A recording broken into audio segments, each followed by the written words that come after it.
যেই সমাজে অস্থিরতা বেড়ে যায়, যেই সমাজের যুবক চরিত্রহীন হয়ে যায়, যেই সমাজের মেয়েরা বেহায়া দুশ্চরিত্র হয়ে যায়, খোদার কসম সেই সমাজের মধ্যে শেষ পর্যন্ত পারিবারিক যেই পবিত্র সম্পর্ক বন্ধন এগুলো আর নিরাপদ থাকে না, নিরাপদ থাকে না। অর্থাৎ স্বামী স্ত্রী ভাই বোন আত্মীয় চাচা মামা ফুফা খালু এই যে সম্পর্কের এগুলোর মধ্যে কোনটা কে কোনখান দিয়া কোন অপকর্ম করে কোনখান দিয়া সম্পর্ক তছনছ করে ফেলছে, এটা আর পবিত্রতার সম্পর্ক বন্ধন আর ঠিক থাকে। এটা বিপদ, এটা মুসিবত। আজকের ইউরোপ আমেরিকা, আজকের পাশ্চাত্য, তাদের হালাত এটা। তাদের মেয়ের রোমে অন্য ছেলে, ছেলের রোমে অন্য মেয়ে, স্ত্রীর রোমে অন্য পুরুষ, স্বামীর রোমে অন্য মহিলা, একই ফ্যামিলিতে। আমি এই নিজ কানে শুনছি আমেরিকান মানুষ দাওয়াত তাবলীগের মধ্যে আসছে, আমেরিকান জামাত তরজমা করছে যে ওনার বয়ানে উনি নিজে বলছে যে আমরা এমন এলাকায় বসবাস করি যেই এলাকায় একই ঘরে একই ছাদের নিচে মেয়ে একজন ছেলে নিয়ে আসে রাত্রে, ছেলে একজন মেয়ে নিয়ে আসে, স্ত্রী একজন পুরুষ নিয়ে আসে, স্বামী একজন মহিলা নিয়ে আসে, প্রত্যেকের রুমে আলাদা আলাদা ভিন্ন নারী পুরুষ, সারা রাত যার মতো জেনা বেবিচার অশ্লীলতা, সকালবেলা সবাই আবার একত্রে খায় নাস্তা করে কথাবার্তা বলে। কুমিল্লা ভিক্টোরিয়া ডিগ্রি কলেজ এখানে আপনার ধর্মপুর এই মসজিদে জামাত আসছিল, আমি ওই জামাত আমেরিকান জামাত বিদেশি এদের মুখে শুনছি সরাসরি তর্জমা। এই জন্য ভাই আমার, বন্ধু আমার, সমাজটা বাঁচান, ছেলেগুলোকে বাঁচান, আগামী জেনারেশন বাঁচান, আগামী জেনারেশন বাঁচান, আগামী প্রজন্ম বাঁচাইতে হবে। আমাদের ছেলেদের চেহারা দেখেন। আপনারা একজন মুরব্বী চাচা, আপনারা একজন মুরব্বী কদ্দুর দাঁড়াই আসান, এখানে যে কয়জন বইছে আমনে টের করতে পারবেন নামা নূর আলম ভাই কদ্দুর আমনে খাড়াই আসান, আমনে দেখেন নামাজ পড়ছে কয়জন, নামাজ পড়ে নাই কয়জন, আমনে দাঁড়ায় দেখেন, আপনারা দেখেন চাচা, আমনে দেখেন, জিজ্ঞেস করেন এদেরকে বুকে জড়ায় ধরে যে বাপ তোমার নামাজের ওয়াক্ত হবে কোন দিন, তোমার কোন দিন মনে পড়বে তুমি মুসলমান, কোন দিন মনে পড়বে তোমার মার পবিত্র দুধ তুমি খাইছ, কোন দিন মনে পড়বে তুমি মুসলমান বাবার সন্তান। আমাকে দায়িত্ব দেন, আমি দাঁড় করাই, আমি 100 জন ছেলে যদি দাঁড় করাই, আশা করি ইনশাআল্লাহ আল্লাহর উপরে ভরসা করে বলতে পারি 98 জন ভুল হবে না। বেনামাজি দাঁড় করাই আমি, বেনামাজির চেহারার মধ্যে দয়া মায়া থাকে না, রসকস থাকে না, হাজার পাউডার দিলেও ক্রিম লাগাইলেও তার চেহারার সৌন্দর্য থাকে না। কসম, এটা পরীক্ষিত, এটা পরীক্ষিত। বেনামাজির চেহারার মধ্যে কোনো সৌন্দর্য থাকে না, বেহায়া হয়ে থাকে, যার শরীর নাপাক, পেশাব করে পানি নেয় না একবারও। আমি তো পরিষ্কার বলি, ছেলেরা তোমরা যারা প্রস্রাব করে পানি নাও না, ঢিলা কুলুক ব্যবহার করো না, টয়লেট পেপার ব্যবহার করো না, টয়লেট পেপার। আরে বন্ধু, জীবনের মধ্যে তুমি কি কুত্তা দেখো না? কুত্তা দেখো নাই কোনোদিন? কুত্তা যে মুতে দেখো নাই? তুমি বেহায়া কোনোদিন কুত্তা দেখো নাই? তুমি খুঁজো না, তুমি বুঝো না তোমার লগে কুত্তার লগে মিল নাকি মুসলমানের সাথে মিল? দেখো না তুমি? বলেন, একজন মুসলমান পবিত্র মানুষ, সে পেশাব করে পানি নেয় না? কথা বলেন না কেন? একজন নামাজি মানুষ, সে প্রস্রাব করে পানি নেয় না? তাহলে যে পেশাব করে পানি নেয়, ঢিলাকুলুক করে, এটাই তো প্রমাণ করে এই লোকটা পবিত্র, অতএব সে নামাজও পড়ে।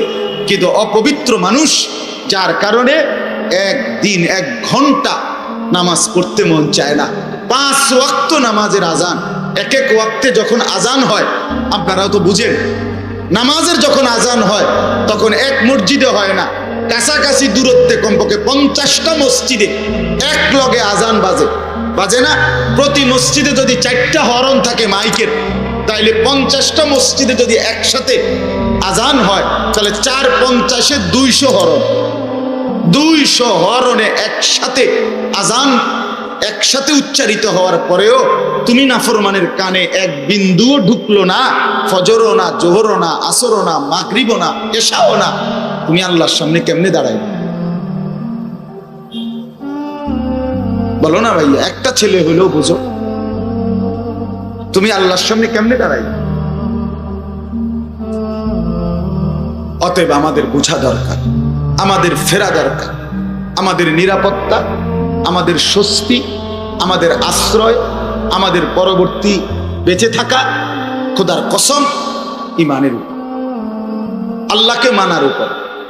অতএব আমি বললাম এতক্ষণ আপনাদের কাছে এই কথাটাই, আমি 4-5টা আয়াত পড়ছি, এবার আয়াতের তর্জমা বল। যে কয়জন, আমার কোনো আফসোস নেই, একজন যদি শুনে একজনই শুনছে, 2জন শুনলে 2জনই শুনছে, আমার কোনো টেনশন নেই।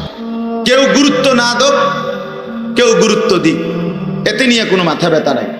দিন শেষে, রাত শেষে, একটু পরে আমরা যার যার জায়গায় ফিরে চলে যাব। আমি আপনাদের কাছে ঠেকানা, আপনারাও আমার কাছে ঠেকানা। কেউ কারোর জন্য দুনিয়া আটকায় না, পার হয়েই যায়, কিন্তু আখিরাত আটকায় যায়, পরকাল আটকায় যায়। মৃত্যু পরবর্তী জিন্দেগি কষ্ট হবে, আর অব্যাহত গুনাহ দুনিয়ার নিরাপত্তা তুলে দেয়। এটা হলো বিপদ। যদি সব গুনার শাস্তি শুধুই কেবল আখিরাতে হইতো তো একটা কথা আছে, কিন্তু আমাদের গুনাহ আমাদের দুনিয়ার আযাব। আমাদের দুনিয়াতেও যদি বিপদ আসে তাহলে আমাদের গুনাহ। আপনারা জুমার নামাজের দিন বয়ান হয়, দেখা গেছে মসজিদে পেছন দিক দিয়া বারান্দার মধ্যে মহল্লার ছেলেরা শুধু ধাক্কা ধাক্কি, দুষ্টামি, হাসি ঠাট্টা করে। তাহলে বাবা মসজিদেও শিখলা না, কোনো মাহফিলে আইসাও কিছু শিখলা না, তো তুমি মুসলমানের বাচ্চা না? হ্যাঁ, নিজের কি কোনো অনুভূতি ইসলাম থেকে, কোরআন থেকে, আল্লাহর দিন থেকে আমাদের জন্য শেখার কি কিচ্ছু নাই? কথা বলেন না? তো শিখবে কোন দিন? আমাদের যেই ছেলেটা মনে করেন 365 দিনে 1 বছর, তো 365 দিনের 1 বছরে কোনো দিন একটা 16 বছরের ছেলে, 14 বছরের ছেলে, মুসলমানের ছেলে আপন মা বাবার ঘরে ঘুমায়, কিন্তু 365 দিনে একটা বছর কোনো দিন বলতে পারবে না যে ফজরের নামাজের ওয়াক্ত হয় কখন, ফজরের নামাজ মসজিদে জামাত হয় কখন।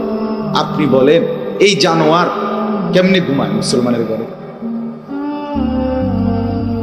এই জানোয়ারের মা কে? বাবা। এই হাইওয়ান, এই জানোয়ার পালে কে? বলে।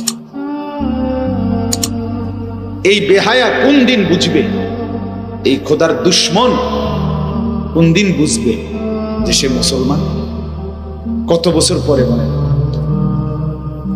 মা কোথায়, বাবা কোথায়? বলে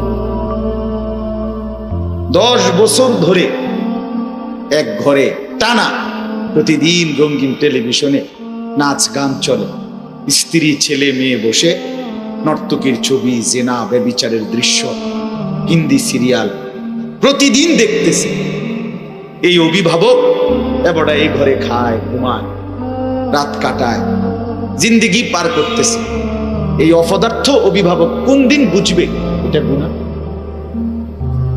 বলে। স্ত্রী সন্তানের জন্য এটা বরবাদি না? কথা বলেন না? এটা পরিবর্তনের চেষ্টা করবে কোন দিন এলো, কখন কখন? বলে। আমাদের যে ছেলেটা সারাদিনে 1 ওয়াক্ত নামাজ পড়লো না, আমার মুসলমানের এই ছেলেটা, এই ভাইটা, তারে কে বুঝাবে যে তুমি বাবা মুসলমান? তারে বলবে কে?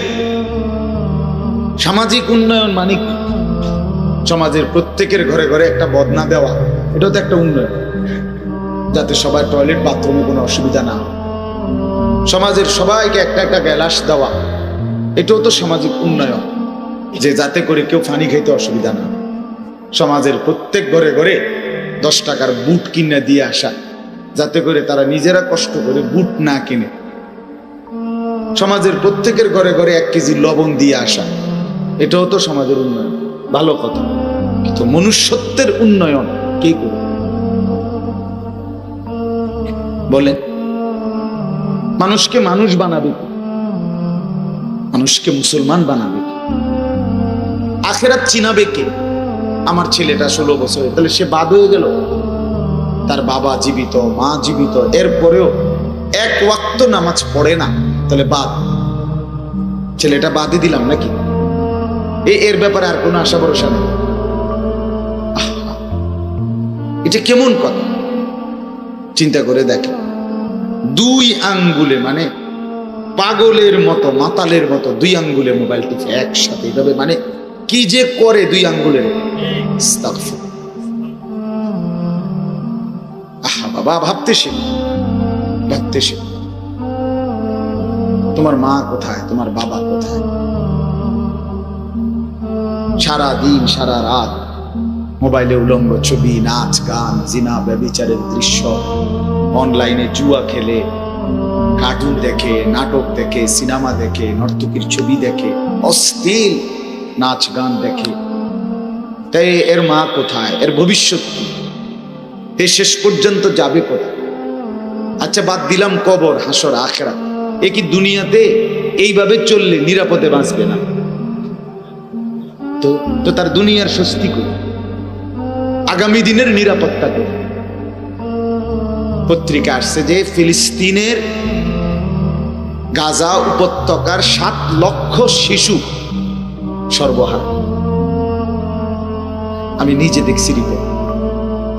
7 লাখ বাচ্চা জানে না তাদের মাও নাই, বাবাও নাই, আগামী দিনে তাদের আশ্রয় কোথায় এরা জানে না।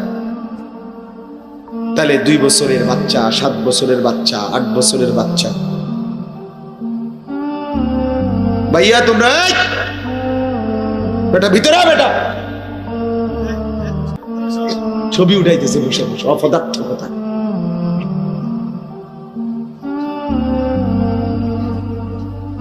সার্কাস খেলা নাকি?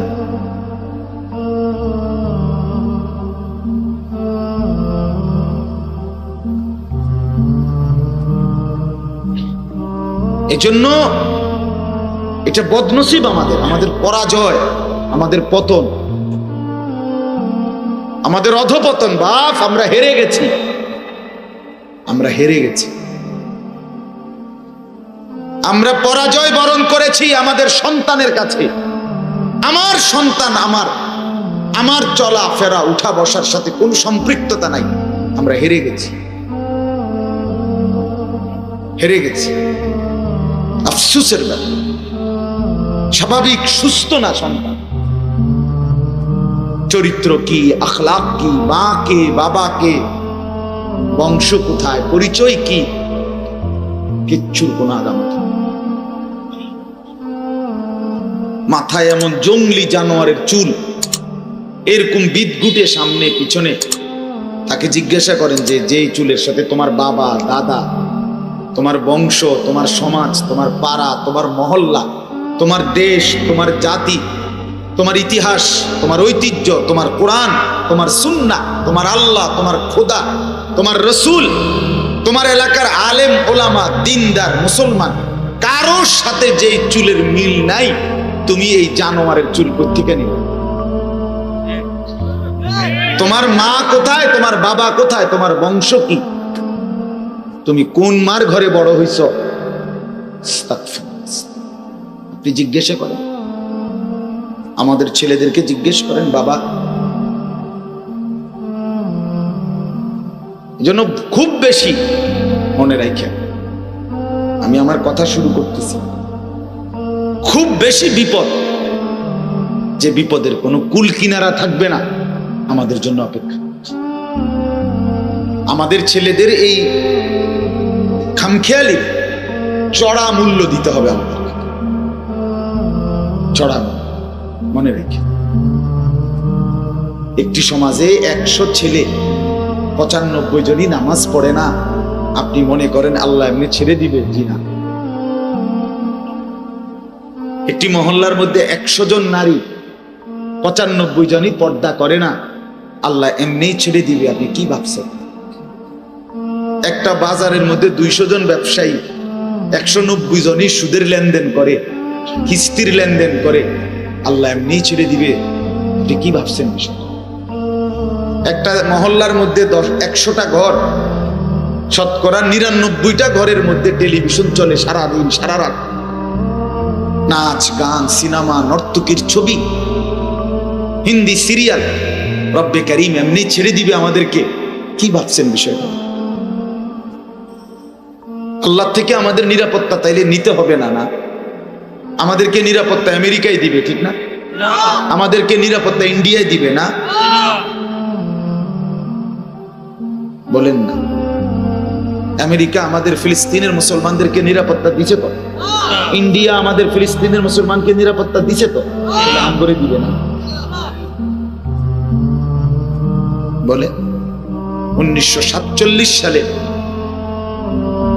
যখন ব্রিটিশ এই উপমহাদেশ থেকে চলে যায়, তখন ব্রিটিশের উপস্থিতিতে তখনকার নেতারা যারা ব্রিটিশ বিরোধী আন্দোলন করছিলেন, ওনাদের উপস্থিতিতে একটা সিদ্ধান্ত হয়েছিল যে সংখ্যাগরিষ্ঠ হিন্দু এদেরকে নিয়ে হিন্দুস্তান, সংখ্যাগরিষ্ঠ মুসলমান এদেরকে নিয়ে পাকিস্তান। তো তখন একটা প্রদেশ ছিল কাশ্মীর, এখনো এটার নাম কাশ্মীর।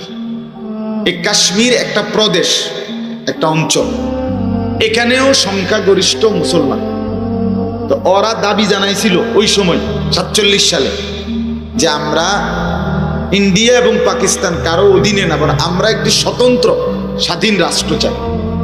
আমরা যেহেতু মুসলিম অঞ্চল আলাদা, আমাদের একটা কাশ্মীর একটা দেশ। সে ব্রিটিশ চলে গেছে, এটার সমাধান হয় নাই। আজকে 76 বছর এক টানা 1947 থেকে 2023 এই কাশ্মীরের মুসলমান ইন্ডিয়ার সাথে যুদ্ধ করতেছে, শহীদ হচ্ছে, রক্ত দিচ্ছে।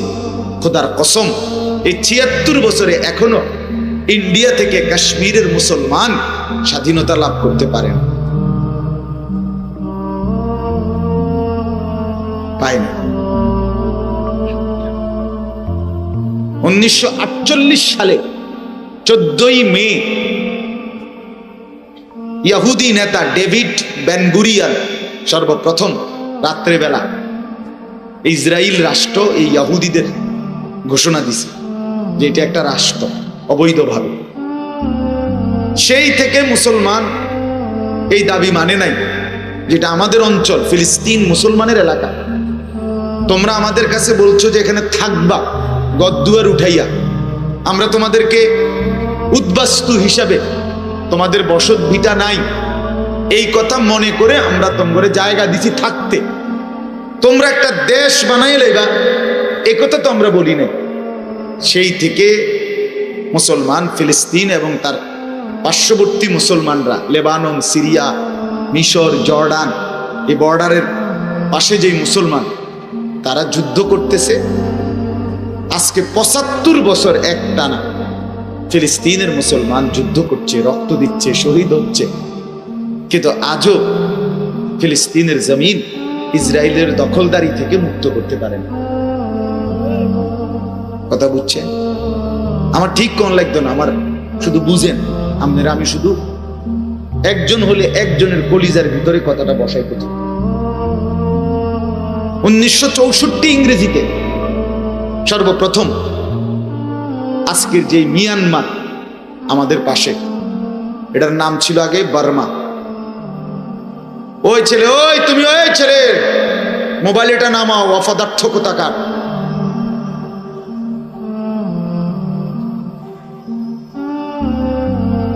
সম্যক থাকা, থামাইতেই হবে। যত কষ্ট হোক আমাদের ছেলেদেরকে থামাইতে হবে। হাল ছেড়ে দিলে হবে না। কথা বোঝেন নাই আপনারা? আমরা হাল ছেড়ে দিছি, আমরা অনেকটা পরাজয় বরণ করছি। নিজের পুতের কাছে বাপ হেরে গেছে, নিজের মেয়ের কাছে 16 বছরের মেয়ে এবড়া হাসে কয় যে থাক ফুলাইন মানুষ, বাবা হেরে গেছে। না, হারলে চলবে না, হারলে চলবে না। মুসলমান চেষ্টা করতে হবে, এখান থেকেই ফিরাইবার চেষ্টা করতে হবে। এরা আমাদের ছেলে। মুসলমানের প্রয়োজনে, ইসলামের প্রয়োজনে অন্যের ফুট হাওলাত আনন্দ যাইত না। আমাদের সন্তানদেরকে আল্লাহর দ্বীনের জন্য লড়াই করতে হবে, বুঝছেন? আমাদেরকে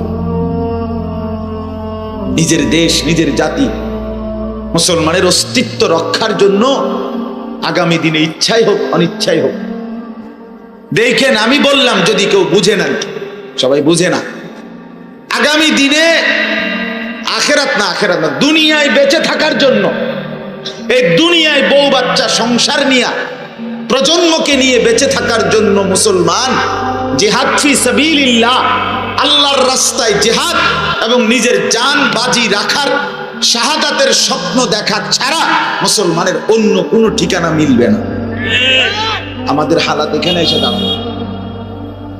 আমাদের আল্লাহ, আমাদের আখেরাত, আমাদের ঈমান, আমাদের কালেমা, আমাদের নামাজ, আমাদের সেজদা, আমাদের হালাল, আমাদের উত্তম চরিত্র, আমাদের জিহাদ, আমাদের সংগ্রাম, আমাদের যুদ্ধ, আমাদের জীবন বাজি রাখা, এটাই আমাদের সমান। কেউ আমনে ঘুমে থাকবেন, আমনে বিড়ি খাইবেন, বন খাইবেন, আমনে সাদওয়ানে বইয়া রঙিন টেলিভিশন চাইবেন, আমনের বেডির বইয়ে বইয়া ছবি চাইব, আর বাজারে ঘুরবে, আর ইসলাম বিজয় হবে, ইসলামের পরিচয় নিয়ে নিরাপদে থাকবেন, আশা করা যায় না। আগামীর সময় বড়ই নাজুক। আগামীর সময় যারা পৃথিবী সম্পর্কে খবর রাখেন তারা বুঝবেন, প্রতিদিন এখন যুদ্ধের মহড়া। এর সাথে লাগে, ওর সাথে লাগে, ওর সাথে লাগে, প্রতিদিন। মানে প্রত্যেকেই অস্ত্র, মানে কোরবানির আগে যেরকম প্রত্যেকেই ছুরি শান দেয়, দাও ছুরি, প্রত্যেকেই যার যার অস্ত্র শান দিতেছে। কে কখন কার সাথে লাগে আর সারা পৃথিবী লেগে যায়, তার কোনো ঠিক ঠিকানা। বন্ধু আমার, আমি অনুরোধ করছি, ভাবতে শেখো, ভাবতে শেখো। এত সুন্দর জীবন, এত সুন্দর যৌবন নষ্ট করে দিও না। এই হায়াত আর ফিরবে না। তো আমি বলতেছিলাম 1964 ইংরেজিতে, এই আজকে যে বার্মা, এটারে এখন কয় মিয়ানমার, আগে বলতো বার্মা, পরবর্তীতে এটার নামই দেওয়া হয়েছে মিয়ানমার। এখানে 1964 সালে সামরিক সরকার, মানে আর্মি সরকার ক্ষমতা দখল করছে। তো ক্ষমতা দখল করার পরে সেই 64 সাল থেকে আজকে 2023, 59 বছর, এই 59 বছর একটানা এই সামরিক সরকার আমাদের এই মিয়ানমারের রোহিঙ্গা মুসলমান জাগরে বলে আরাকানের, এদের উপরে নির্যাতন করছে, এদেরকে বাড়ি ছাড়া করতেছে। আজকে 59 বছর মুসলমান রক্ত দিচ্ছে, জীবন দিতেছে, অকাতরে শহীদ হইতেছে, আজও তারা নিজেদের ভিটা মাটির অধিকার ফেরত পায়নি। এই রোহিঙ্গা, এই গত 13 তারিখ এই মাসের, আজকে কয় তারিখ? 23 তারিখ। এই 13 তারিখ, গত 10 দিন আগেও এই রাখাইন, মানে আরাকানের যে কয়জন রয়েছে ওইখানে, এদের উপরে আবার জুলুম শুরু হয়েছে। গতকালকেও বাংলাদেশে সরকারি উচ্চ পদস্থ কর্মকর্তারা মিটিং করছে যে যদি আবার রোহিঙ্গা আসে কি করবে, বুঝছেন? মিয়ানমারে বিদ্রোহী সশস্ত্র গ্রুপ এবং সামরিক সরকারের সাথে তীব্র যুদ্ধ চলতেছে এই মুহূর্তে। আজকে প্রায় মাসখানিকের উপরে নিজেদের দেশে অন্তর্দ্বন্দ্ব কুন্দল সরাসরি যুদ্ধ, এই কাজ্জা করতে করতে এই দল এই দলের হুমকি দেয়, ধমকি দেয়, এ দিতে দিতে বাজ্যা গেছে। মারামারি, খুনাখুনি, রক্ত, লাশ। কথা বুঝছেন? এই জন্য বললাম, এখন আমি একটা হিসাব বুঝাই। আপনারা যারা বসছেন, সামনে বসছেন, আমি পিছনের ছেলেগুলোর ঠিক মতো দেখতেছি না এই উষা নিচার কারণে, বাকি আপনার করে দেখলাম। আমি একটা উদাহরণ দিই বা, তাহলে ৭৫ বছর ধরে ফিলিস্তিনের মুসলমান রক্ত দিচ্ছে, এখনো নিরাপত্তা পায় নাই। ৭৬ বছর ধরে কাশ্মীরের মুসলমান রক্ত দিচ্ছে, জীবন দিচ্ছে, যুদ্ধ করছে, কিন্তু এখনো নিরাপত্তা পায়। ৫৯ বছর ধরে রোহিঙ্গা মুসলমান রক্ত দিচ্ছে, জীবন দিচ্ছে, এখনো নিরাপত্তা। আমার বয়স, আমি এই কথাটা বুঝাইতে চাই, আমি ১৯৮১ সনে জন্মগ্রহণ করছি। আমার জন্ম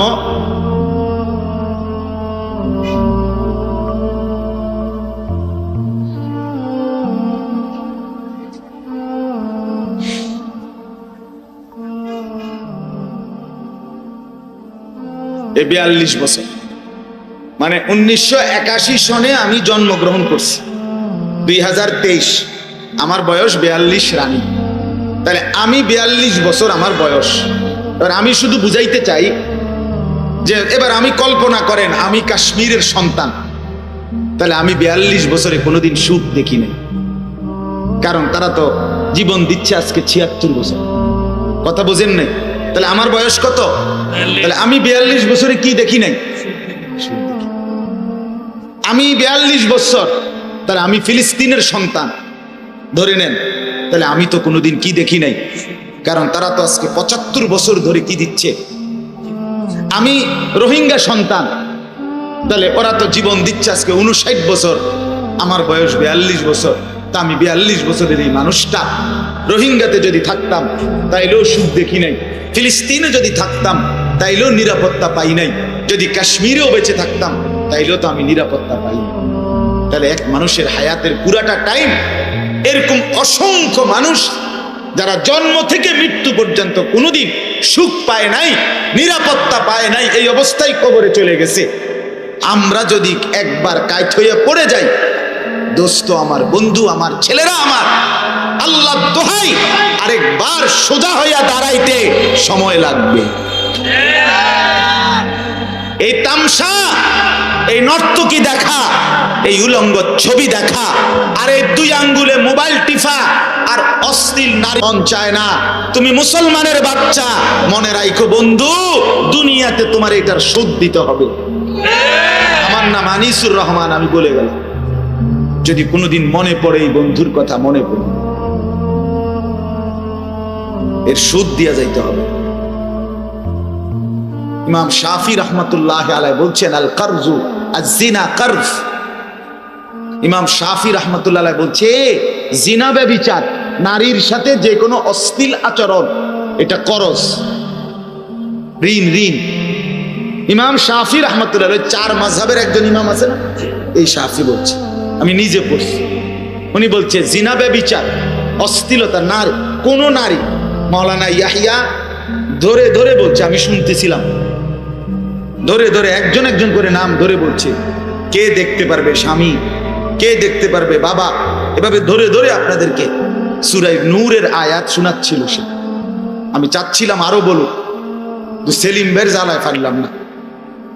সেলিম ভাইয়ের তার শুধু ভাই সোহেল পারেন আলগি দিয়া লই যাইতে। তো আপনার ইমাম শাফি রহমতুল্লাহ বলছে, ছেলেরা শোনো বাবা, তিনি বলছে জিনা ব্যভিচার, অশ্লীলতা, নারীর সাথে, এটা করজ, ঋণ, এটা পরবর্তীতে তুমি তোমার বংশের কাউকে না কাউকে দিয়ে, তোমার স্ত্রী, তোমার মেয়ে, তোমার বোন, তোমার বংশের কাউকে দিয়ে শোধ দিতে হবে। খোদার কসম, বুঝেন নাই? শোধ দিতে হবে।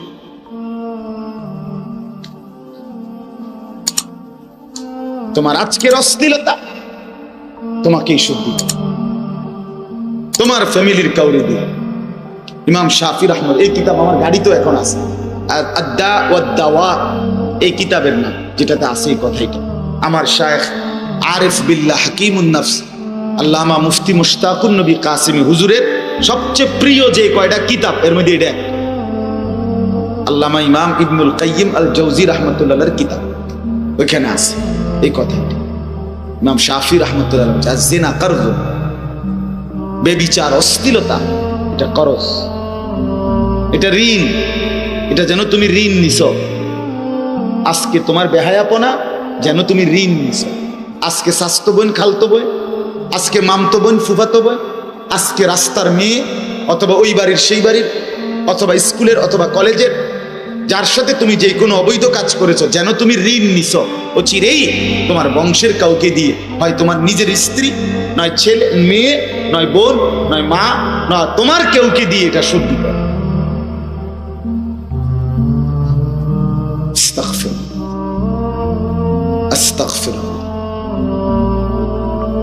বন্ধু আমার, আমি জানি অসংখ্য মানুষের কথা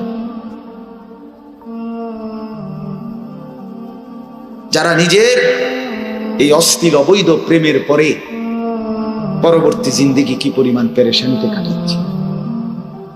বাইরের হাসি আর ঘরের হাসি এক না, বাইরের কথাবার্তা আর ঘরের কথাবার্তা এক। টেলিভিশনে তো কইছে সুখী দম্পতি, দুজনে টেলিভিশনের প্রোগ্রামে ভিডিওর সামনে বলছে সুখী দম্পতি স্বামী স্ত্রী। ও না আমার জন্য যা করে না, স্বামীও বলছে ও এত ভালো, তুলনা হয় না। এরপরে ঘরে গিয়া জুতা দিয়া ফেলে, জুতা দিয়া ফেলে, কষ্ট পাইতে হবে বাপ।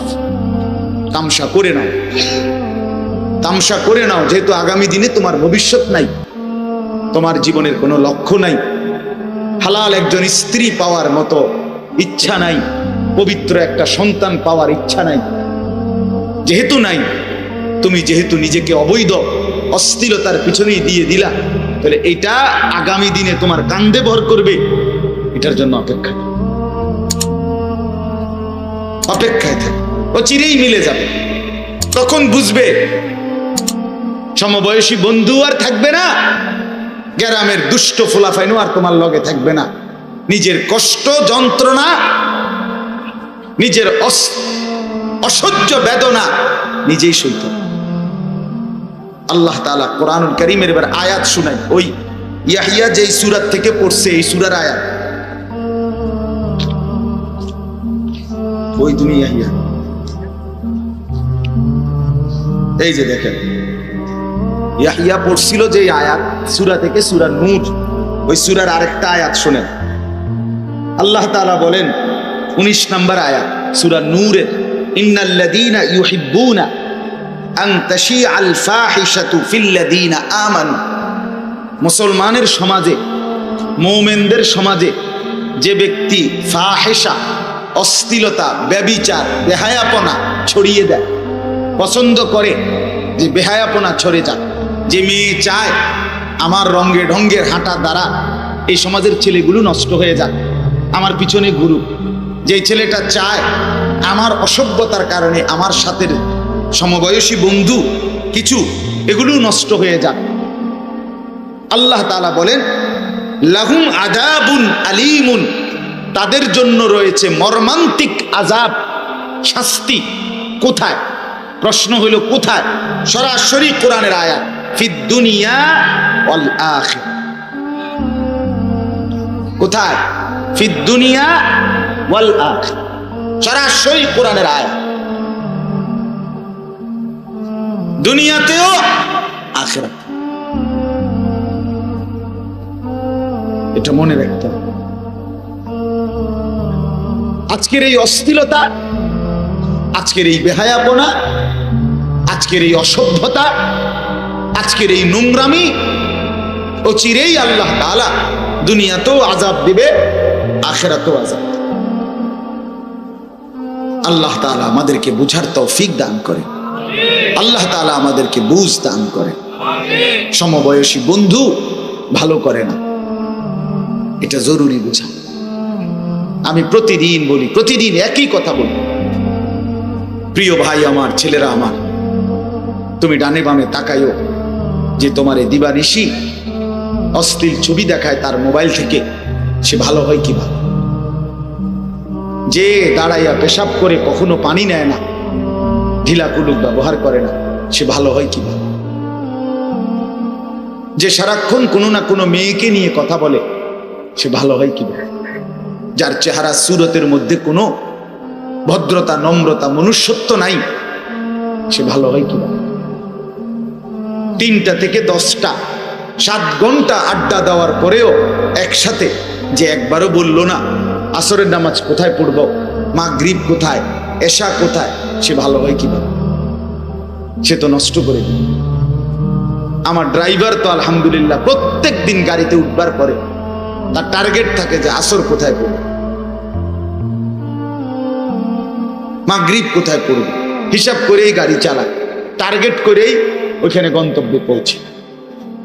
এই জন্য আমি অনুরোধ করছি, আজকে আমার মৌলানা ইয়াহিয়া গুরুত্বপূর্ণ আয়াত পড়ছিল, ওয়ালা ইউবদিনা যিনাতাহুন্না ইল্লা মা যাহারা মিনহা।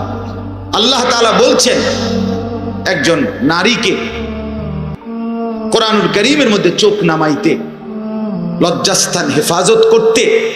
পুরুষকে বলছেন চোখ নামাইতে, লজ্জাস্থান হেফাজত করতে। ভাঙ্গা ভাঙ্গা আল্লাহ বলছে, ভাঙ্গা ভাঙ্গা। কাকে কাকে নারী দেখা দিতে পারবে, কাকে কাকে পুরুষ দেখা দিতে পারবে, আজকে আমরা সব এলোমেলো করে ফেলছি। শরীয়তের সীমানা সব তছনছ করে ফেলছে, সব ছিন্ন ভিন্ন হয়ে গেছে। ছেলেকে ছেলের হাতে ছেড়ে দিছে, মেয়েকে মেয়ের হাতে ছেড়ে দিছে, বাপ বাপের দায়িত্বে, স্ত্রী স্ত্রীর দায়িত্বে। বাবা মার কোনো খবর নাই। 16 বছরের ছেলেটা হাঁটে কোথায়, চলে কোথায়, উঠে কোথায়, বসে কোথায়, আড্ডা দেয় কার সাথে, করেটা কি, কিচ্ছু নিয়ে কোনো মাথা ব্যথা নাই। টাকা দরকার টাকা নাও, খানা দরকার খেয়ে যাও। এমনি সামাজিক উন্নয়ন হবে।